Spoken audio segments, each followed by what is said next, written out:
Yes? Okay, Hare Krishna. We'd like to welcome everyone to our Sunday Krishna book reading to Srila Prabhupada. Before we begin, as we always do, let us offer our respectful obeisances to Srila Prabhupada and to each other. Namo Vishnuvadaya Krishna Prasthaya Bhutale Srimati Bhaktivedanta Swaminiti Namane Namaste Saraswati Deve Gauravani Pacharane Nirvisesha Sunyavadi Paskachadi Shatarane. To each other, Vanchakalpadrubhyascha Kripa Sindhu Vyevacha Patitanam Bhavanebhyo Vaishnavebhyo Namo Namaha. So you can take your Krishna books out for all of you online, and we're on chapter 46, Uddhava visits Vrindavan. And for all of you online, you can note that we now have the subtitles, so that'll make it easier for you to follow along. And we'd like to thank ISKCON TV for adding those subtitles, which makes it easier to hear Krishna book. Okay, chapter 46, Uddhava visits Vrindavan. Nanda Maharaj returned to Vrindavan without Krishna and Balaram. He was accompanied only by the cowherd boys and men. It was certainly a very pathetic scene for the gopis, Mother Yashoda, Srimati Radharani, and all the other residents of Vrindavan. Many devotees had tried to make adjustments to Krishna's being away from Vrindavan because, according to expert opinion, Krishna, the original Supreme Personality of Godhead, never goes even a step out of Vrindavan. He always remains there.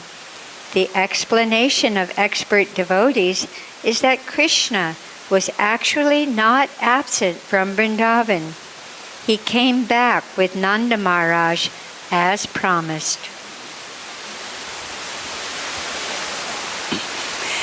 When Krishna was starting for Mathura on the chariot driven by Akrura, and the gopis were blocking the way, Krishna assured them that he was coming back just after finishing his business in Mathura.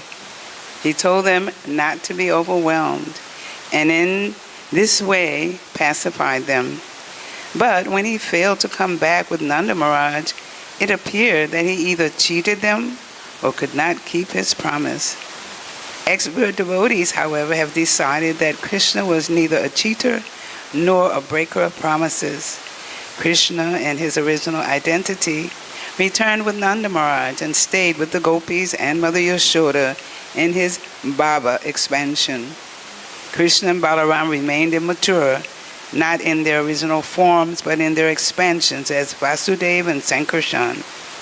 The real Krishna and Balaram were in Vrindavan, in their Baba manifestation, whereas in Mathura they appeared in the Prabhava and Vaibhava expansions.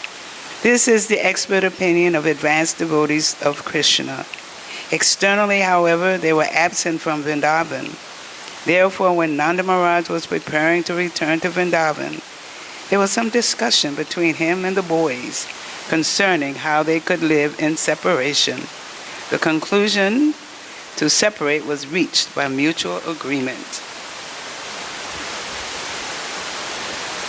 Vasudeva and Devahi, who happened to be the real parents of Krishna and Balarama, wanted to keep them now because of the death of Kamsa.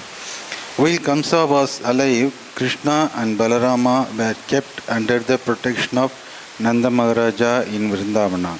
Now, naturally, the father and mother of Krishna and Balarama wanted them to remain, specifically for the reformatory function of purification.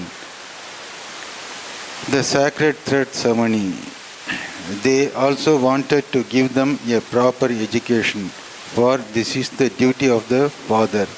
Another consideration was that all the friends of Kamsa outside Mathura were planning to attack Mathura. For that reason also Krishna's presence was required.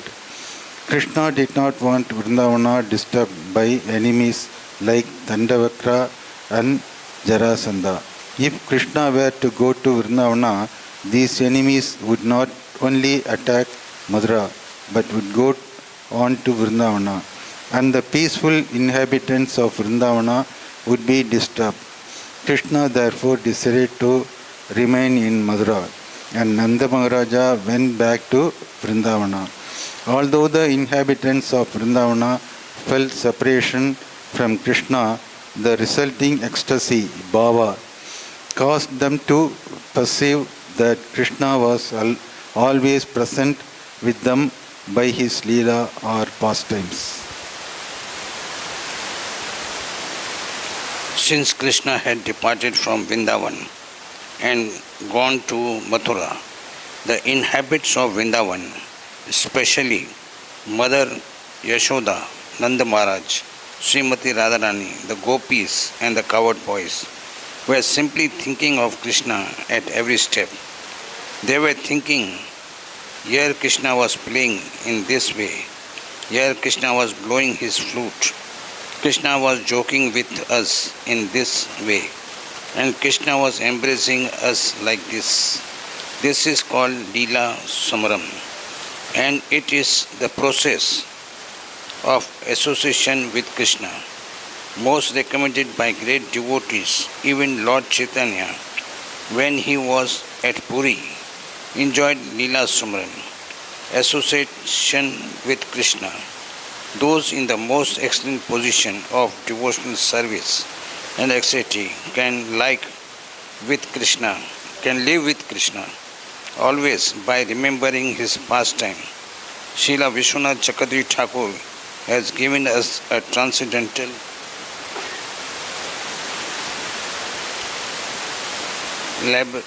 library work entitled Krishna Bhava Namat, which is full with Krishna's pastime. Excellent devotee can remain absorbed in the Krishna thought by reading such book, any book of Krishna Leela, even this book Krishna, or our teaching of Lord Chaitanya, is actually solace for the devotees feeling separation from Krishna.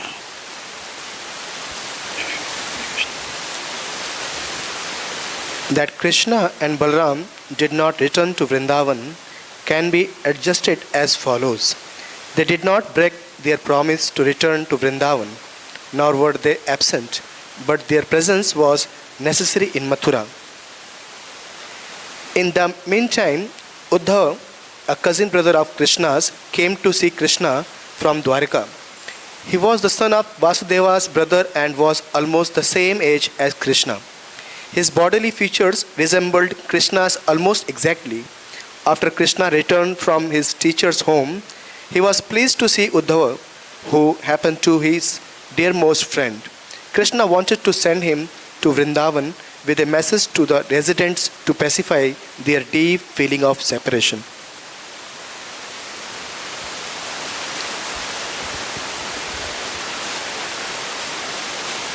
As stated in the Bhagavad Gita, Ye yatha mam prapadyante tamstaiva bhajamam maham.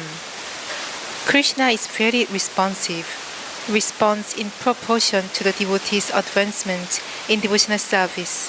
Thus, as the gopis were thinking of Krishna in separation 24 hours a day, so Krishna was also always thinking of the gopis, Mother Yashoda, Nanda Maharaj, and the other residents of Vrindavan. Although he appeared to be away from them, he could understand how they were transcendently aggrieved, and so he immediately wanted to send Uddhava to give them a message of solace.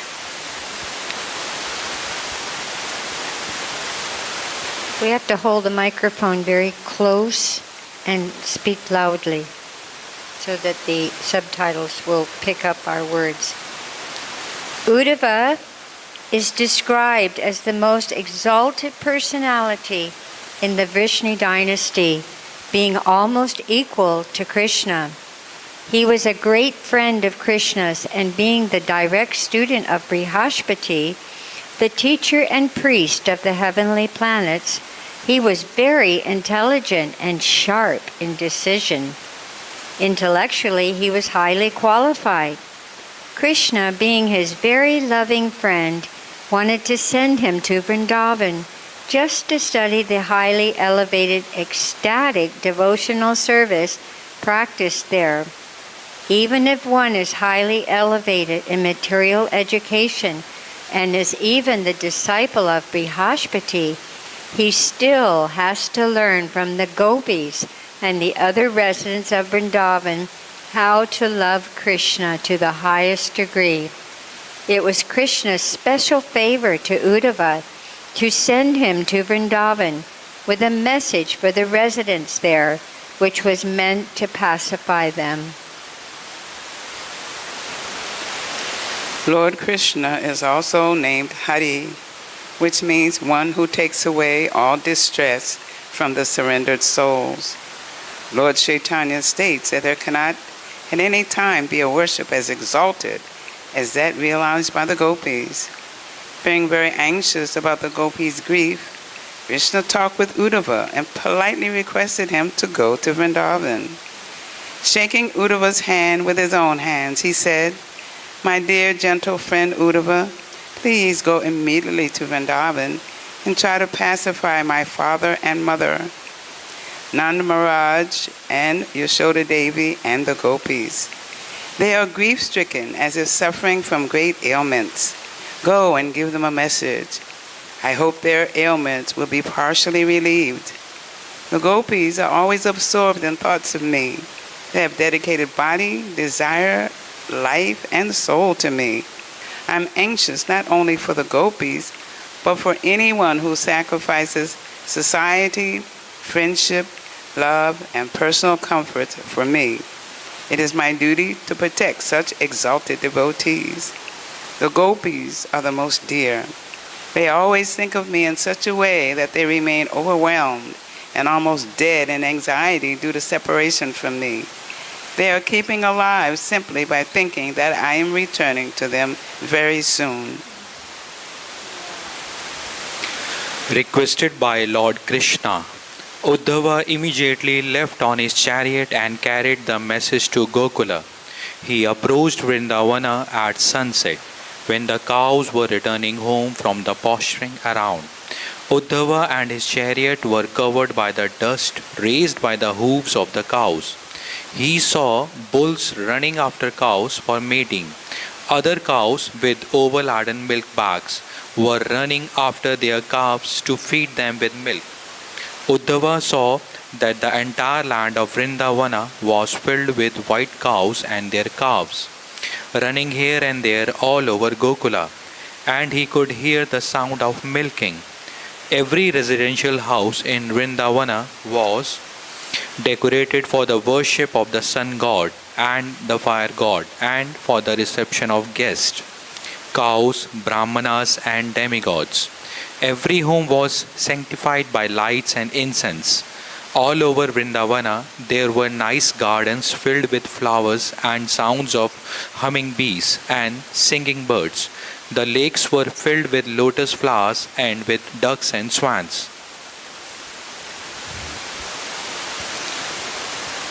Uddhava entered the house of Nanda Maharaja and was received as a representative of Vasudeva. Nanda Maharaja offered him a sitting place and sat down with him to ask about messages from Krishna, Balarama, and other family members in Mathura. He could understand that Uddhava was a very confidential friend of Krishna's and therefore must have come with good messages. "My dear Uddhava," he said, "how is my friend Vasudeva enjoying life? He is now released from the prison of Kamsa, and he is now with his friends and his children, Krishna and Balarama. So he must be very happy. Tell me about him and his welfare. We are also very happy that Kamsa, the most sinful demon, has been killed. He was always envious of the family of the Yadus, his relatives. Now, because of his sinful activities, he is dead and gone, along with all his brothers."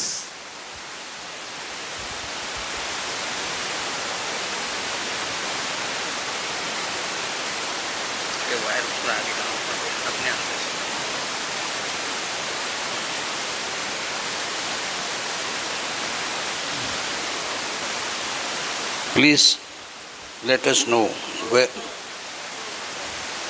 Please let us know whether Krishna now remembers his father and mother and his friends and companion in Vrindavan. Does he likes to remember his cows, his gopis, his golden hill, his pasturing ground in Vrindavan, or has he now forgotten all this? Is there any possibility of his coming back to his friends and relatives so we can again see his beautiful face with its raised nose and lotus-like eyes? We remember how he saved us from the forest fire, how he saved us from the great snake Kalia in the Yamuna, and how he saved us from so many other demons. And we simply think of how much we are obliged to him for giving us protection in many dangerous situations. My dear Uddhava, when we think of Krishna's beautiful face and eyes and his different activities here in Vrindavan, we become so overwhelmed that all our activities cease. We simply think of Krishna, how he used to smile and how he looked upon us with grace. When we go to the bank of Yamuna or the lake of Vrindavan or near Golden Hill or pasturing fields, we see that the impression of Krishna's footprints are still on the surface of the earth. We remember him playing in those places because he was constantly visiting them. When his appearance within our minds becomes manifested, we immediately become absorbed in the thought of him. We think, therefore, that Krishna and Balram may be chief demigods in heaven who have appeared before us like ordinary boys to execute particular duties on earth. This was foretold by Garg Muni when making Krishna's horoscope. If Krishna were not a great personality, how could he have killed Kansa, who possessed the strength of 10,000 elephants? Besides Kansa, there were the very strong wrestlers as well as the giant elephant Kolapida. Krishna killed all these animals and demons just as a lion kills an ordinary animal. How wonderful it is that Krishna took in one hand the big heavy bow made of 3 joint palm trees and broke it very quickly. How wonderful it is that for 7 days continuously he held up Govardhana hill with one hand. How wonderful it is that he has killed all the demons like Pralambasura, Dhanukasura, Arishtasura, Trinavrata and Bakasura. They were so strong that even the demigods in the heavenly planets were afraid of them. But Krishna killed them as easily as anything.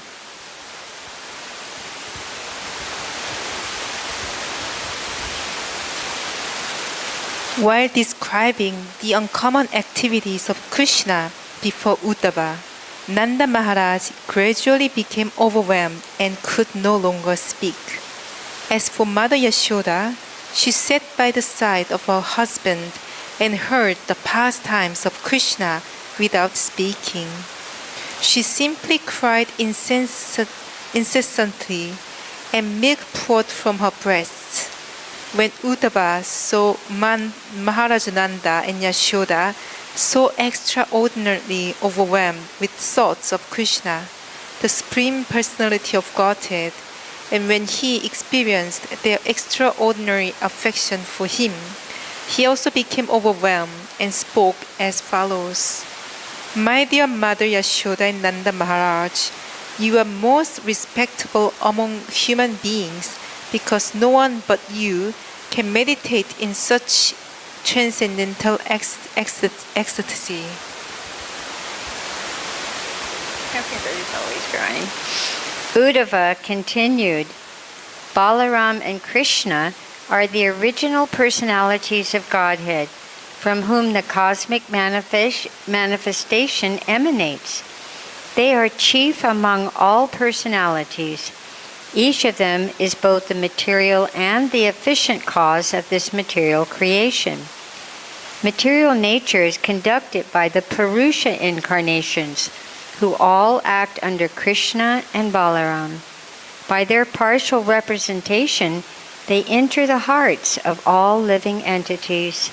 They are the source of all knowledge and all forgetfulness also. This is confirmed by Krishna in the Bhagavad Gita, 15th chapter. I am present in everyone's heart, and I cause one to remember and forget. I am the original compiler of the Vedanta, and I am the actual knower of the Vedas. Uddhava continued, if at the time of death a person can fix his pure mind upon Krishna even for a moment, after giving up his material body, he becomes eligible to appear in his original spiritual body, just as the sun rises with all illumination.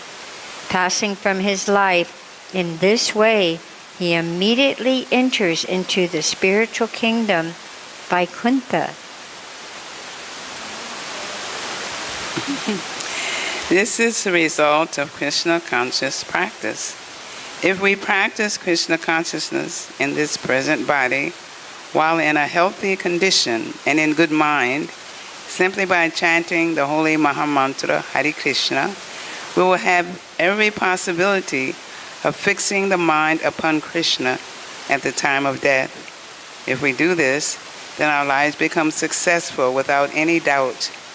But if we keep our minds always absorbed in fruitive activities for material enjoyment, then naturally at the time of death we shall think of such activities, and again be forced to enter material conditioned bodies to suffer the threefold miseries of material existence.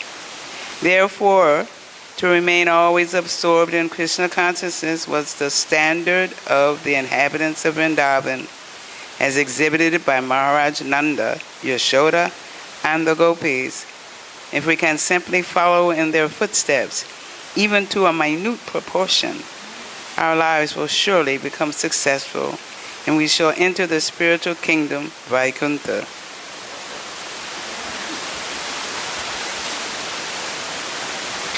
My dear Mother Yashoda and Nanda Maharaja, Uddhava continued, you have thus fixed your minds wholly and solely upon that Supreme Personality of Godhead, Narayana, whose transcendental form is the cause of impersonal Brahman.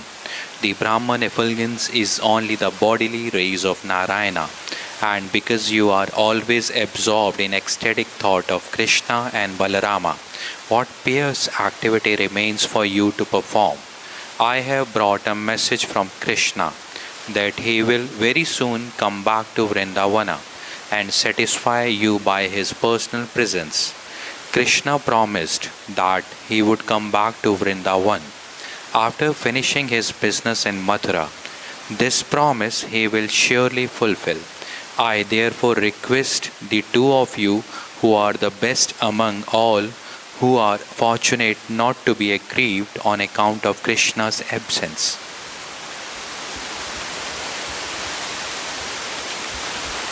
You are already perceiving his presence 24 hours a day, yet he will come and see you very soon.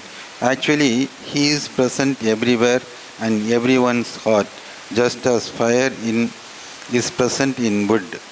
Since Krishna is the super soul, he regards everyone equally.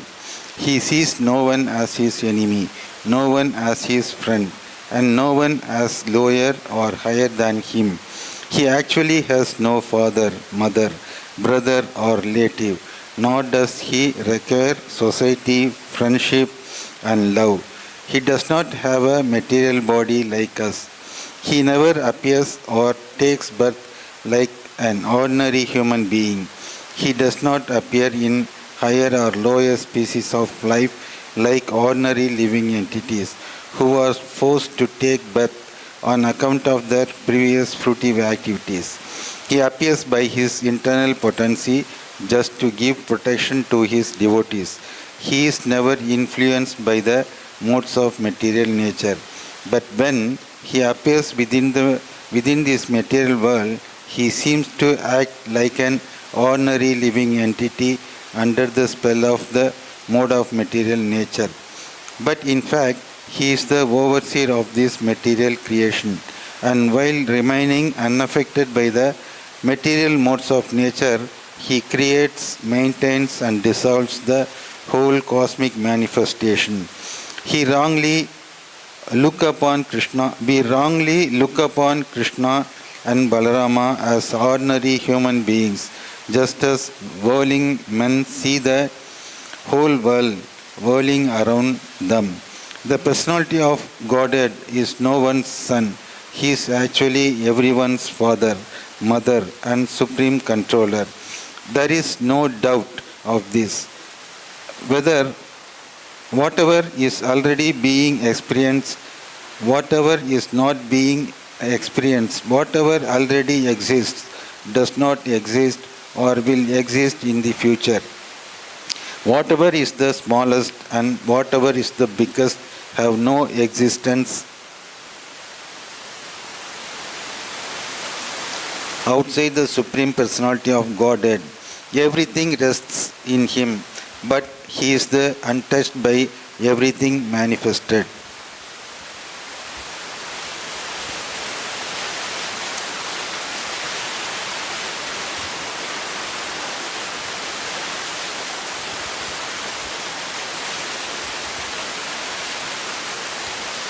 Nanda and Uddhava thus passed the whole night discussing Krishna.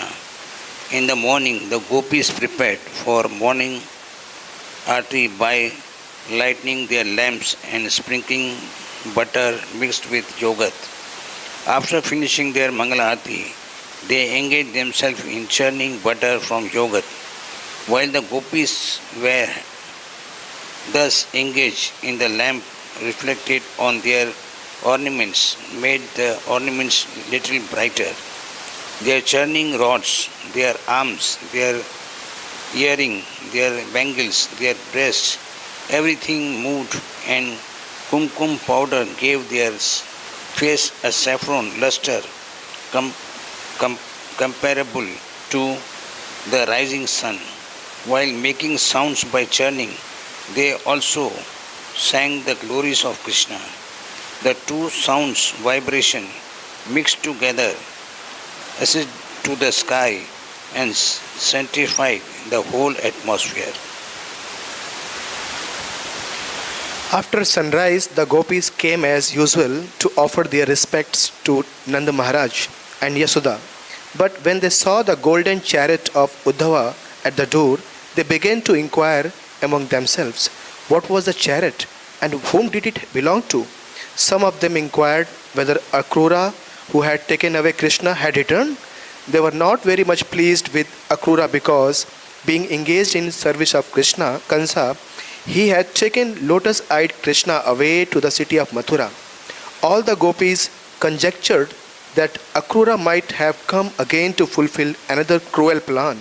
But they thought, we are now dead bodies without our supreme master, Krishna. What further act can Akrura perpetrate against these dead bodies? What they were talking in this way, Uddhava finished his morning ablutions, prayers and chanting and came before them. Thus ends the Bhakti Vedanta purport of the 46th chapter of Krishna, Uddhava visit Vrindavan.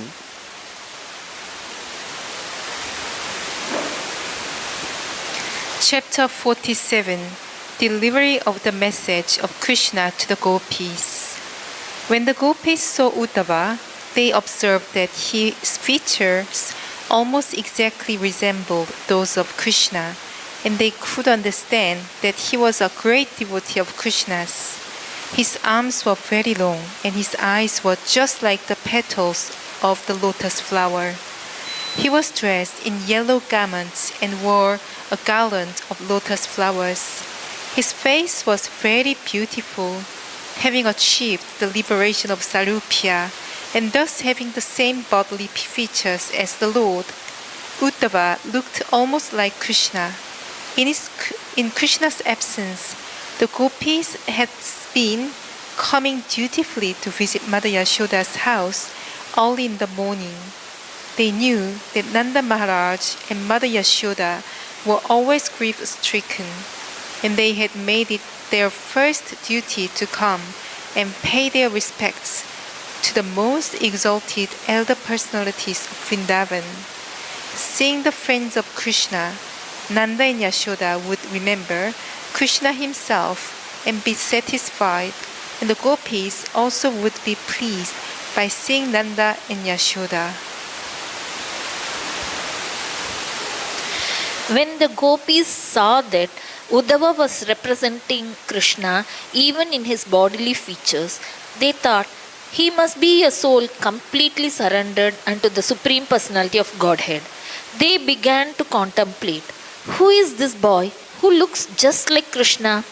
He has the same eyes like lotus petals, the same raised nose and beautiful face, and he is smiling in the same way.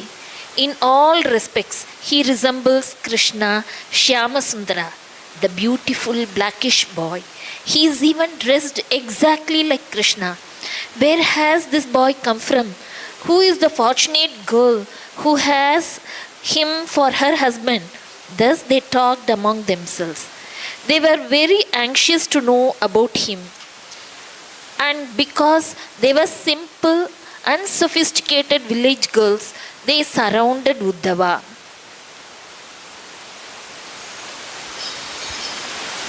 When the gopis understood that Uddhava had a message from Krishna, they became very happy and called him to a secluded place and offered him a nice sitting place.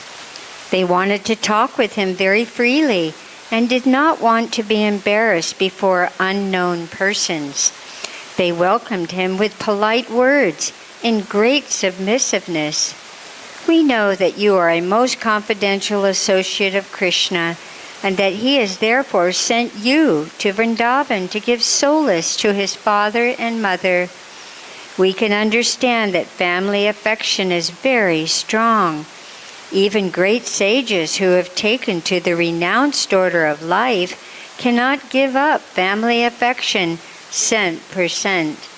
Sometimes they think of their family members. Krishna has therefore sent you to his father and mother. Otherwise, he has no further business in Vrindavan. He is now in town. What does he have to know about Vrindavan village? What does he have to know about Vrindavan village or the cows' pasturing grounds? These are not at all useful for Krishna because he is now a man of the city. Surely he has nothing to do with persons who do not happen to be his family members. Friendships with those outside the family continue as long as there is some selfish interest in them. Otherwise, why should one bother about those outside the family? Specifically, if a person attached to the wives of others is interested in them, as long as there is a need of sense gratification. Just as bumblebees have interest in flowers, as long as they want to take the honey out of them. It is psychologically very natural that a prostitute does not care for her paramour as soon as he loses his money. Similarly, when the citizens find that a government is incapable of giving them full protection, they leave the country. A student, after finishing his education, gives up his relationship with the teacher and the school. A priest, after taking his reward from the worshiper, gives him up. When the fruit season is over, birds are no longer interested in the tree. Just after eating in the house of a host, the guest gives up his relationship with them. After a forest fire, when there is a scarcity of green grass, deer and other animals give up the forest. And so a man, after enjoying his girlfriend, gives up his connection with her. In this way, all the gopis indirectly accuse Krishna by citing many examples. Uddhava understood that the gopis of Vrindavan were all simply absorbed in the thought of Krishna and his childhood activities. While talking about Krishna with Uddhava, they forgot all about their household business. They even forgot about themselves as their interest in Krishna increased more and more. One of the gopis, namely Srimati Radharani, was so much absorbed in thoughts of Krishna by dint of her personal touch with him that she actually began to talk with a bumblebee which was flying there and trying to touch her with lotus feet. While the other gopis were talking with Krishna's messenger Uddhava, Srimati Radharani took that bumblebee to be a messenger from Krishna and began to talk with it as follows. Bumblebee, you are accustomed to drinking honey from flower to flower, and therefore you have preferred to be a messenger of Krishna, who is of the same nature as you. I can see on your moustache the red powder of kunkuma, which was smeared on the flower garland of Krishna, while it was pressed against the breast of some other girl who is my competitor. You feel very proud because of having touched that garland, and your moustache have become reddish. You have come here carrying a message for me, anxious to touch my feet.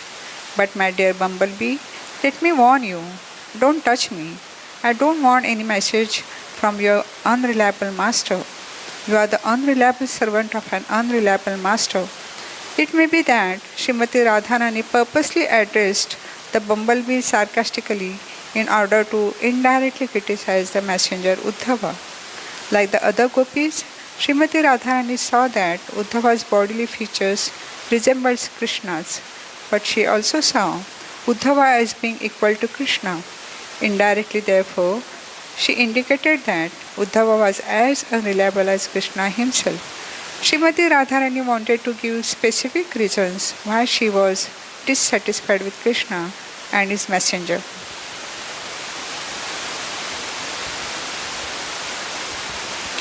She addressed the bumblebee. Your master Krishna is exactly of your quality.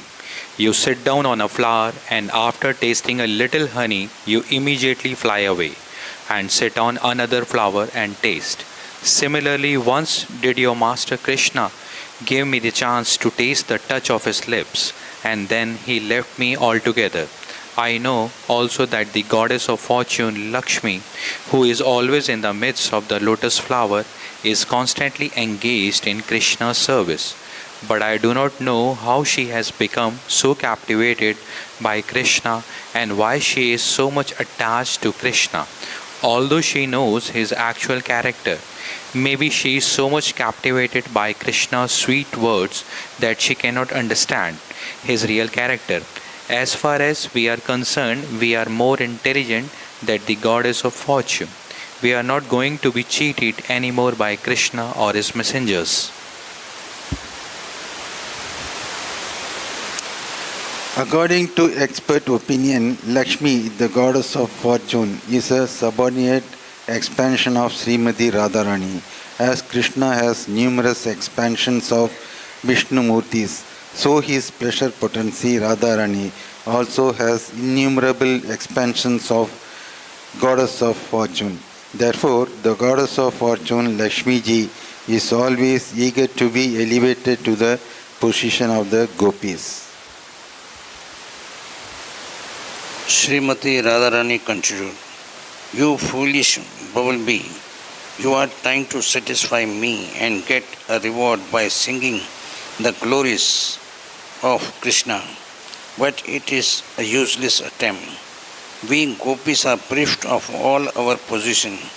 We are away from our homes and family. We know very well about Krishna. We know even more than you. So whether you make up about him will be old stories to us. Krishna is now in the city and is better known as the friend of Arjuna. He knows now has many new girlfriends who are no doubt very happy in his association. Because the lusty burning sensation of his breast has been satisfied by Krishna, they are now happy. If you go there and glorify Krishna, they may be pleased to reward you. You are just trying to pacify me by your behavior as a flatterer, and therefore you have put your head under my feet. But I know the trick you are trying to play. I know that you are a messenger coming from even greater tricker, Krishna. Therefore, please leave me.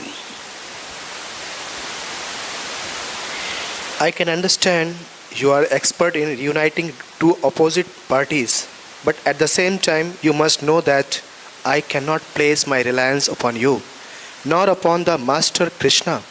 We left our husbands, children and relatives only for Krishna, yet he did not feel any obligation in exchange. At last he left us forlorn. Do you think we can place our faith in him again? We know that Krishna cannot live for a moment without the association of young women, that in his nature he is finding difficulty in Mathura because he is no longer in the village among innocent cowherd girls. He is in aristocratic society and must be feeling difficulty in making friendships with other young girls. Perhaps you have come here to converse again or to take us there. But why should we Krishna expect us to go there? He is greatly qualified to entice all other girls, not only in Vrindavan or Mathura, but all over the universe. His wonderfully enchanting smile is so attractive, and the movement of his eyebrows are so beautiful that he can call any woman from the heavenly, middle, or plutonic planets. Even Mahalakshmi, the greatest of all goddess of fortune, hankers to render him some service. In comparison to all these women of universe, what are we? We are very insignificant.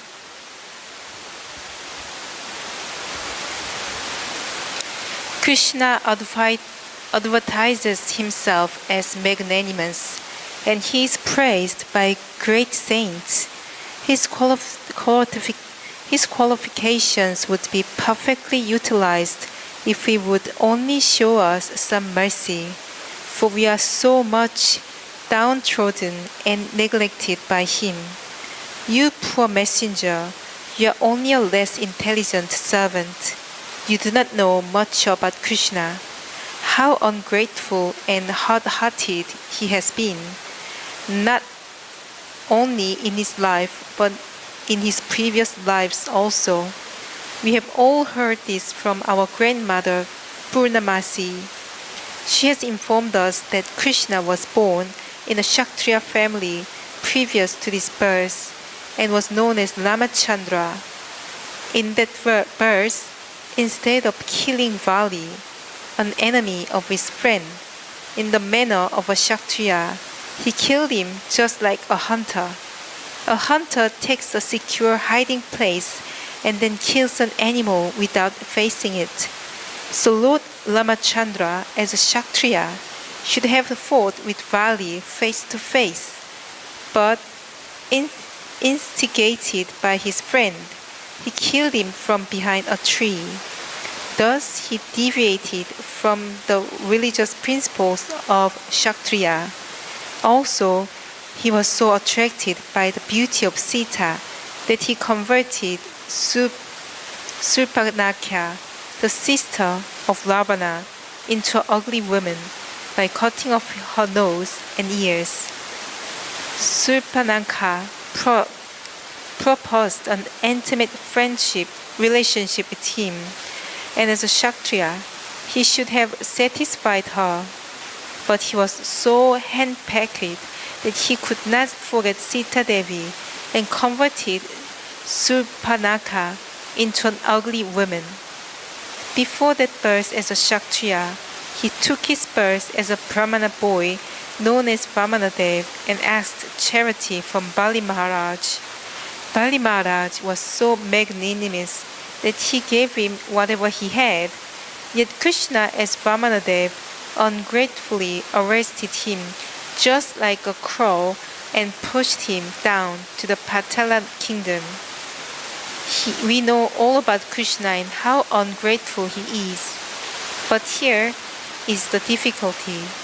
In spite of his being so cruel and hard-hearted, it is very difficult for us to give up talking about him. And it is not only we who are unable to give up his talk, but great sages and saintly persons also engage in talking about him.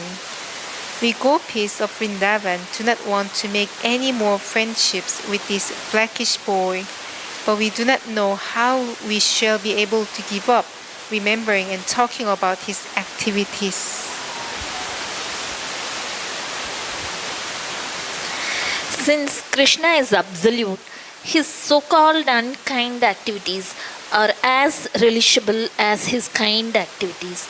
Therefore, saintly persons and great devotees like the gopis cannot give up Krishna in any circumstances.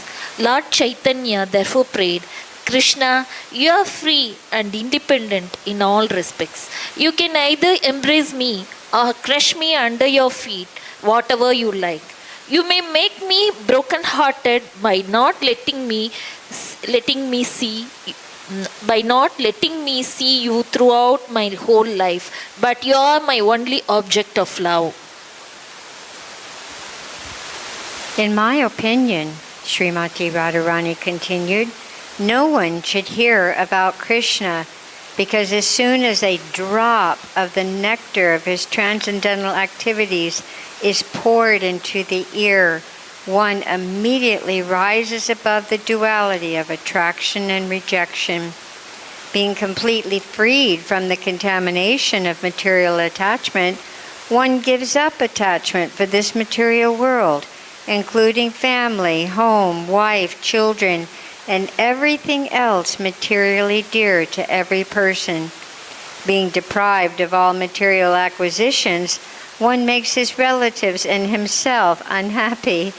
Then he wanders in search of Krishna, either as a human being or in other species of life, even as a bird, and voluntarily accepts the profession of a mendicant. It is very difficult to actually understand Krishna, his name, his qualities, his form, his pastimes, his paraphernalia, and his entourage. Srimati Radharani continued to speak to the black messenger of Krishna. Please do not talk anymore about Krishna. It is better to talk about something else. We are already doomed, like the black spotted she-deer in the forest, who are enchanted by the sweet musical vibration of the hunter. In the same way, we have been enchanted by the sweet words of Krishna, and by thinking of the rays of his toenails again and again, we are becoming more and more lusty for his association. Therefore, I request you not to talk of Krishna anymore. These talks of Radharani with the bumblebee messenger, including her accusing Krishna in so many ways and at the same time expressing her inability to give up talking about him, are signs of the topmost transcendental ecstasy called Mahabhav. The ecstatic Mahabhav manifestation is possible only in the persons of Radharani and her associates. Great acharyas like Srila Rupa Goswami and Vishwanath Chakravarti Thakur have analyzed these Mahabhav speeches of Srimati Radharani and described their different varieties, such as Udghurana or bewilderment and Jalpa Pratijalpa or talking in different ways. These are the signs of Ujjvala Rasa or the brightest jewel of love of God. While Radharani was talking with the bee and the bee was flying hither and thither, it all of a sudden disappeared from her sight.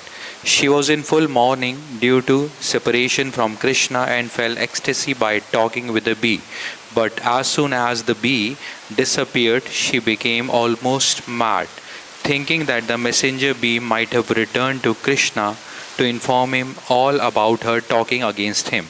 Krishna must be very sorry to hear it, she thought. In this way, she was overwhelmed by another type of ecstasy.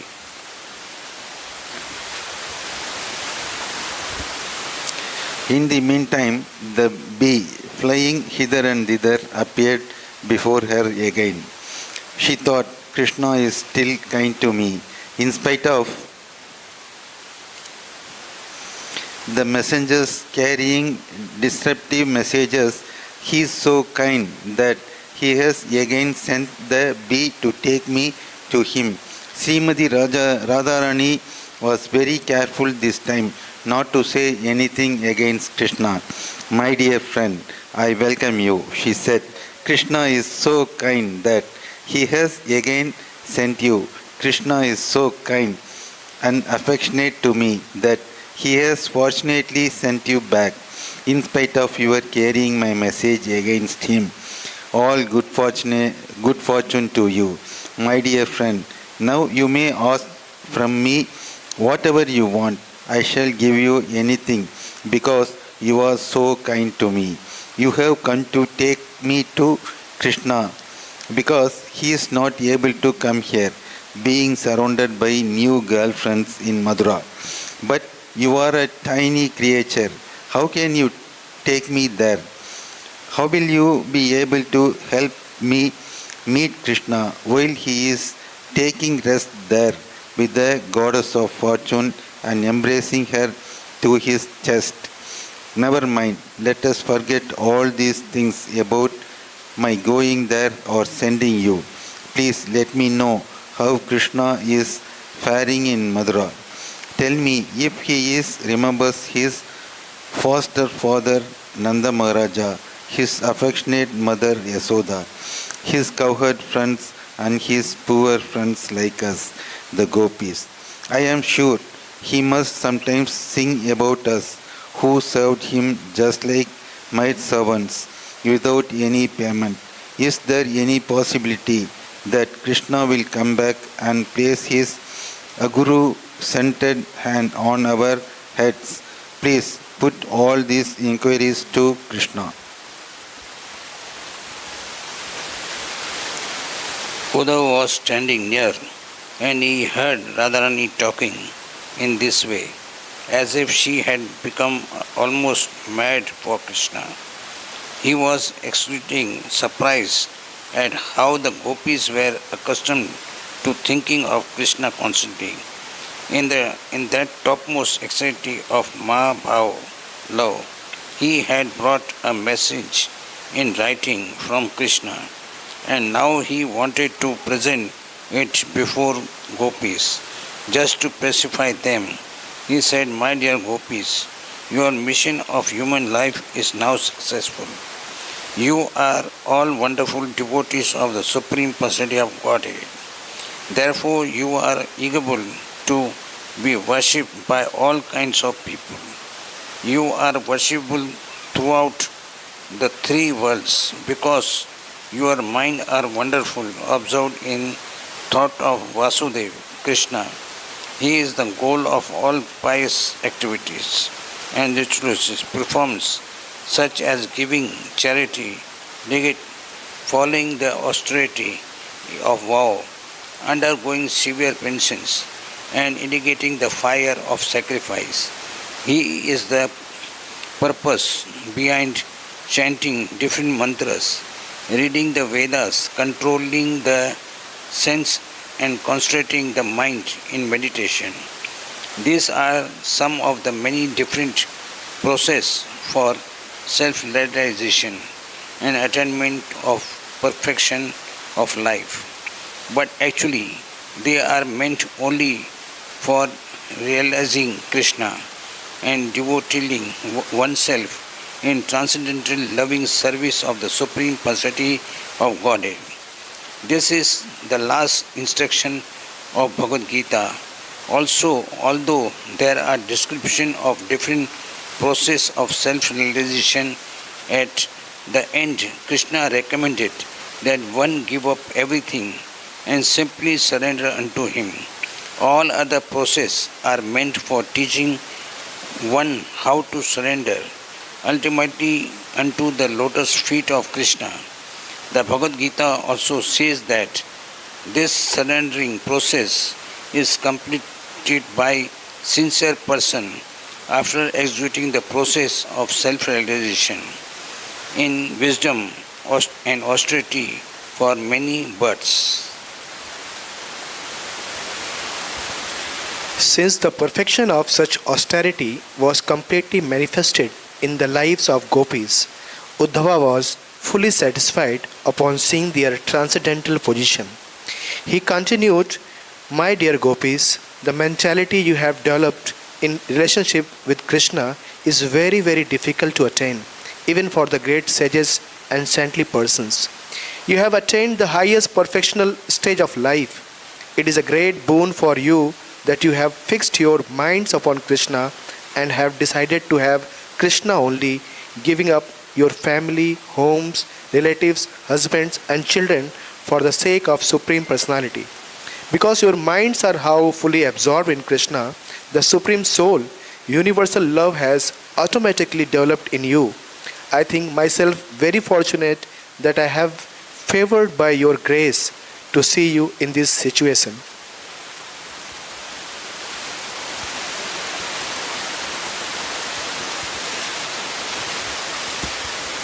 When Uddhava said that he had a message from Krishna, the gopis were more interested in hearing the message than in hearing about their exalted position. They did not very much like being praised for their high position.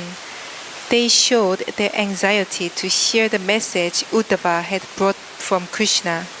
Uddhava said, "My dear gopis, I am especially deputed to carry this message to you, who are such great and gentle devotees. Krishna has specifically sent me to you because I am his most confidential servitor." Uddhava did not deliver to the gopis the written message brought from Krishna, but he personally read it to them. The message was very gravely written so that not only the gopis but all empiric philosophers might understand how pure love of God is intrinsically integrated with all the different energies of the Supreme Lord. From Vedic information, it is understood that the Supreme Lord has multi energies. Parasya Shaktir Vividaiva Shruyate. Also, the gopis were such intimate personal friends of Krishna that while he was writing the message for them, he was so moved that he could not write distinctly. Uddhava, as a student of Brihaspati, had very sharp intelligence. So instead of handing over the written message, he thought it wise to read it personally and explain it to them.